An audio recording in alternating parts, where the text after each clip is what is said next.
Today you'll get to see the sound tech behind big music shows. I've got a special guest in this video, the amazing Steven Massey. He's a sound recordist, a producer, and he works in live sound for massive festival and broadcast shows. So he really knows the ins and outs of what goes on behind the scenes of these big live shows, and I can't wait to show you more.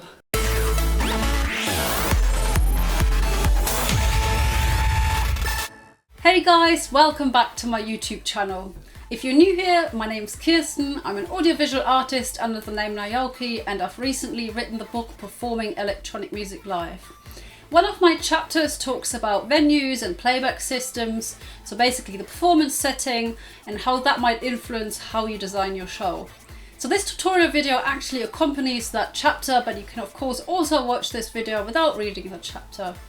If, however, you want to know all there is to know about what electronic artists do on stage, please do check out my book, which I will link down below in the description. Today's video is presented to you by a special guest, Steven Massey, who is a sound recordist and producer. Steven also creates his own music under the name Freezer Box, where he collects recordings from all over the world to create some really interesting music. So please make sure to check him out if you have a moment. I will put his links in the description as well. So this is actually a really exciting video tutorial for me because we get to step behind the scenes of the really big festival and broadcast stages, and we get to see how the records of big successful artists are broken down into individual stems and how these stems are mixed live with the live sound from the stage. We'll also see how the audio is routed, but I'll pass over to Steven now because he's really a pro in this area. First, you will need to export your tracks as stems from your mixing section.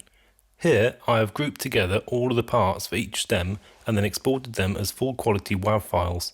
For this demonstration, we will have 8 mono channels of audio, so I'm exporting 3 stereo tracks for the song: drums, strings and keys, and vocals, so they can be mixed individually. I am also exporting 2 mono tracks, a timecode track to enable synchronization for video, lighting and pyrotechnics or anything else, and a click track so the performer will know when to come in and keep in time when there is no rhythm part. These will then be imported into Pro Tools or any DAW that you choose so that they can be played back for performance. Here is an uninterruptible power supply or UPS. This is basically a battery pack that will keep a power supply to your rig if it accidentally gets unplugged. This is a very wise investment and will give you the vital minutes to plug back into the mains or save your sessions or come up with a plan to carry on the show.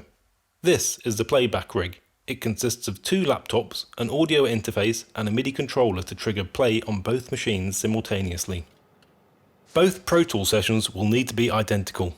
The easiest way to do this is to create one session, configure all of the routing outputs and insert your markers at the start of each track. You want to have a good gap at the end of each track, at least a minute, so that after the track finishes, it will not automatically roll into the next track. After you have built the session, make a copy to the backup laptop. If you have any changes, then do it on one machine, then copy the file to the other. This way you can be sure that they are identical. Here we are using a Play Audio 12 to give us 10 analog outputs. These sound cards enable 2 laptops to be plugged into the same sound card. It works by listening to a tone called a buffer loop detection signal, or BLDS. This is a separate audio channel on your Pro Tools session that has a constant tone on it. If the tone stops, then the audio card will switch to the failover machine.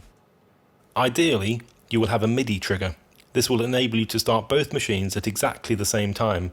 If you do not have one of these, then you can just press play on the machines at exactly the same time, but you will need to be quite accurate when you are doing this. Let's press play. 1, 2, 3, 4. You can now see that both machines are playing at the same time.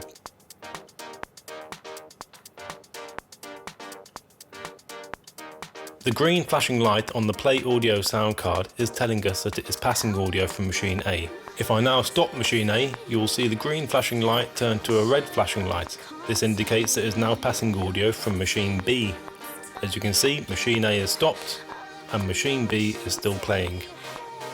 We can now really put it to the test and physically pull out one of the USB connectors. Here you can see that if the main USB connection is pulled from the sound card, it will automatically switch to the failover system and will still output the audio. This will then give you time to either fix the broken machine or come up with a plan B.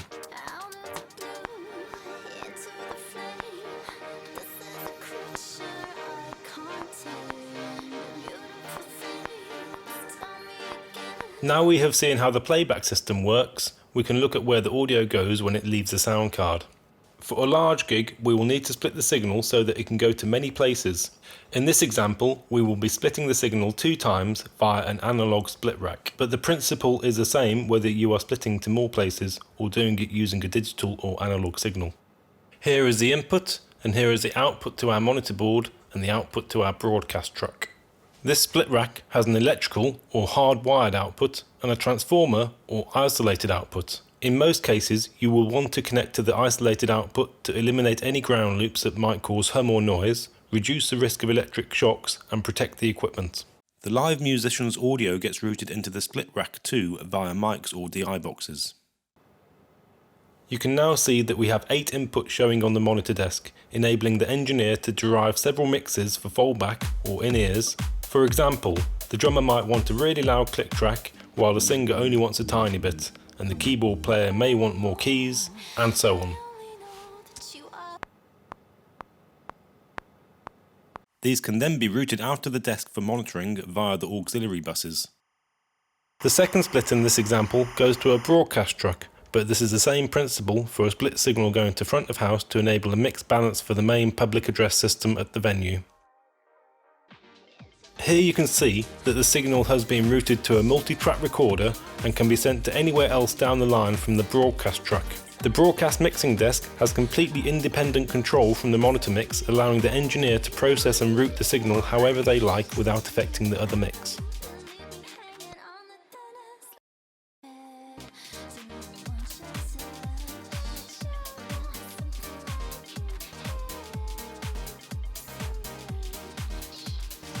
Here is an overall diagram of the setup. If you have a multi-track recording, it can be routed back through the desk to appear in the same place as if it were live. It can then be played back from the recorders through the desk so that it can be mixed and tweaked if you want to do so. You might record the sound check and then play over the song several times to perfect the mix and create snapshots so that you can recall the mix when they play the song.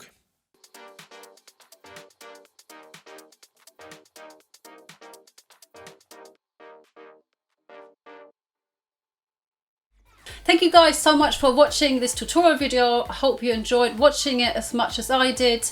You've probably noticed that Steven really is a pro in the area of live sound.